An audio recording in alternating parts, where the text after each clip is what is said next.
Hi, everybody. In this video, we're looking at the second macroeconomic era in Chapter 17, which is sometimes known as the Golden Era. And the reason for that is that the United States comes out of World War II in a fairly unique position. We've won the war, right, which was not unique. Other countries joined us in winning the war. But we had fought the war mostly not in the United States, right? So it mostly was fought in Europe and Asia and some parts of Africa. And so our infrastructure, our companies, our workers were all sort of relatively unscathed and had been producing a lot, right? Had been producing a lot for the war effort. And in addition to that, because consumers were not allowed to buy all the things that they would want to buy during the war period, there were rations. People had saved a lot of money, right? So remember, we saw that the U.S. debt had increased a lot during the war period. Well, that means that other people held those bonds. And in a lot of cases, that was just ordinary households holding those savings bonds. And so people's sort of personal budgets were in really strong shape, right? And so we came back, we'd won the war, we were feeling very optimistic, we had really strong savings, and we wanted to spend that. And, as the rations disappeared, we started spending.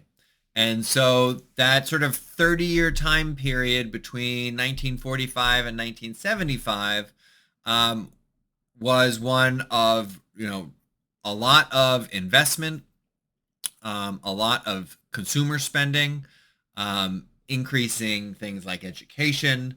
But also, we still had all of these policies in place from the New Deal, right? And so the growth that we experienced was somewhat different than the growth we had experienced in the sort of pre-Great Depression decades of, like, say, 1900 to 1930 or 1929, in that the growth went to mostly, almost exclusively, the bottom 90%. The top 10%, like, didn't lose money, right? They didn't, but their share sort of got smaller and smaller. And the share of the bottom 90% got bigger and bigger. And so that's often why it's known as the Golden Era. Now, obviously, this didn't continue. Part of the problem was the oil crises of the 1970s. So the formation of OPEC and the Middle Eastern wars increased oil prices a lot. The U.S. economy was very dependent on oil. And we also had to learn a lesson that we could not always accept lower unemployment for higher inflation, because those higher inflationary expectations would get baked in, and we would end up with what became known as stagflation. And that sort of was the end of the Golden Era. And so that's what we'll talk about in this video. So here we're looking at sort of the way they have it is 1950 to 1973. I should note maybe that there was some ups and downs in the economy after World War II. So there was some, increase in inflation, some increase in unemployment as soldiers and sailors and airmen came back from the war. So we'll look at 1950 to 1973 here. And so you can see here we have real GDP per capita that had been growing at that sort of 1 to 1.5% time rate per year, triples to about 3.8%. And so growing at 3.8%, that means GDP per capita is doubling every 20 years, right? Very different than in these earlier time frames. Capital stock was growing even faster. And so it was really a time of large investment and big changes, right? So, GDP per capita is more than twice as big by 1973 compared to where it was in 1950. Now, the U.S. was not the only country experiencing fairly fast growth. So this is a graph of countries' GDP per hour, so per hour worked relative to the United States. So the United States is just always here at 100. And you can see, right, Japan started off very low after World War II. But even the UK was a little bit less than 70%, and then France, Germany, Italy, and Spain were all sort of less than 50% in terms of output per hour worked. And they all increased fairly rapidly, and so much so that Germany and France, at least for a while, were producing more than the U.S. per hour. They've fallen back a little bit compared to the sort of late 90s time period. But they all experienced, fairly fast catch-up growth, so that they were, comparable to the United States by the 80s and 90s. So, so what caused this sort of period of great growth? Part of it was that the governments had gotten bigger, right? And so policy, both fiscal policy and monetary policy, were there to support aggregate demand and were more capable of supporting aggregate demand than they had been previously. There was the Bretton Woods Agreement, which was not exactly going back to the gold standard, right? So the US dollar was theoretically convertible to gold on an international basis. But mostly they just had sort of fixed exchange rates, but exchange rates that they could adjust when needed. And so that helped increase international trade. International trade had sort of cratered during the Great Depression and World War II, and so it was growing and growing during the Golden Era. There was also sort of a post-war accord, I guess. A lot of people say this. So the idea is, all right, we had just fought this war. We'd all been through this together. We're going to share the gains between employers and workers. There's probably some of that, but if you look at the data also, you see increased unionization, increased strikes, especially sort of in the late 40s and early 50s. So employees were definitely sort of working on increasing their bargaining power, and that definitely helped them gain some increased wage growth. And then you just sort of have this sort of virtuous circle, which you often get during expansions, right? Where you have low unemployment, so people are buying a lot, profits are high, and because tax rates were higher, you had generally high investment, and so investment increases. We had a lot to learn from the sort of physics discoveries that had been made in the sort of 1900 to 1940 time period. And so, it was in a time of transistors and radios and television and eventually computers. And so that just kept, creating more jobs, keeping unemployment low. As I said, in the United States, we had unions that gave workers more bargaining power and increased wages. And it was a time where people were more willing to adopt, fast, new technology, right? So when you're not sure about your job, when you're not sure about growth, when you're not sure about the economy, you might be less willing to say, yeah, we should definitely adopt that new technology, even if it destroys some jobs, because I know we're going to keep growing and we'll have more jobs to do. But that, when your GDP per capita is growing at 3.8% per year, you're much more likely to be willing to adopt that new technology. So if we think about sort of what's going on, right, we can think about an increase, using our wage setting, price setting model. We definitely have an increase in our price setting curve. Adoption of new technology pushes that up, and then increased union power, and that post-war accord increases the wage setting curve. We get much higher real wages and lower unemployment rates. And so obviously, if the wage setting curve had shifted up even more, we would have had the same wage. Remember, the real wage is always set by the price setting curve, and higher unemployment rates. But I think there was a big desire not to go back to the Great Depression, right? And so there was definitely understanding that adoption of technology should lead to higher wages rather than higher unemployment. Um,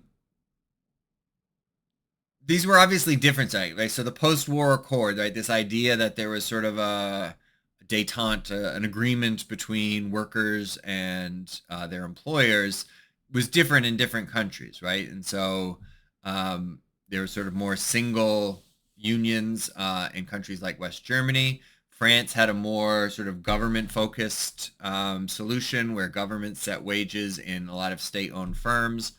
Um, and that created sort of wages that other firms, not state-owned firms, would match. Um, Whereas in Britain and the United States, we had fragmented unions, and so I don't know, Britain's might have been worse than the U.S., but the U.S. had a very good um, performance in the Golden Age. If we look at the United States, right, so this is the United States union membership and government size, and you can see, right, in the Golden Era, union membership hits a high in sort of 1953, 1954. It was never super high, right? It was not even 30%. But then it starts to decline, and declines further in that sort of great moderation time period. But government size continues to grow, and so is about 30% of GDP. And that helps stabilize the economy, right? So we don't get such large depressions and recessions, at least not until the financial crisis over here. Sorry. Now, so this is sort of what I was talking about in terms of financial or union power in the sort of late 50s. You can see days on strike is the left axis, and you can see we had sort of high days on strike in the 50s. They did decrease, but they started to increase again in the 60s and into the 70s, and actually hit a high in sort of the mid to late 1970s. And then this is sort of average wages relative to share prices. Is just sort of a measure of whether wage gains are going to workers as opposed to profits in corporations. And you can see that hit a high in the 70s as well. And so, I guess the good times never last forever. And so this sort of ends in that 1970s, mid-1970s time period where we get the oil price shocks. Productivity slows down for, we're not really sure why. I mean, probably it was related somewhat to the oil price shocks. But it could just be that we had sort of gotten all the things that we could from that level of technology, and we needed the sort of next level of technology in order to increase productivity again. Workers are increasingly demanding higher wages, which we can think of as an increase in our wage setting curve. And so if we get an increase in the wage setting curve, but a decrease in the price setting curve due to lower productivity, then what do we get? Well, we get higher inflation and higher unemployment. And this was sort of a shock because a lot of economists had sort of thought about demand shocks a lot, like the Great Depression, in which case we've got a Phillips curve that says we have high unemployment and low inflation, or low unemployment and high inflation. But here we were in the 1970s with both high inflation, partly due to higher wages, partly due to oil price shocks, and higher unemployment. It was really more of a supply side shock than a demand side shock. So we get this stagflation. This is inflation on the purple line and the unemployment rate in the green line. This is, I think, the UK, averages in advanced economies. And so you can see we get this period of high inflation, and while we're having high inflation, the unemployment rate is going up.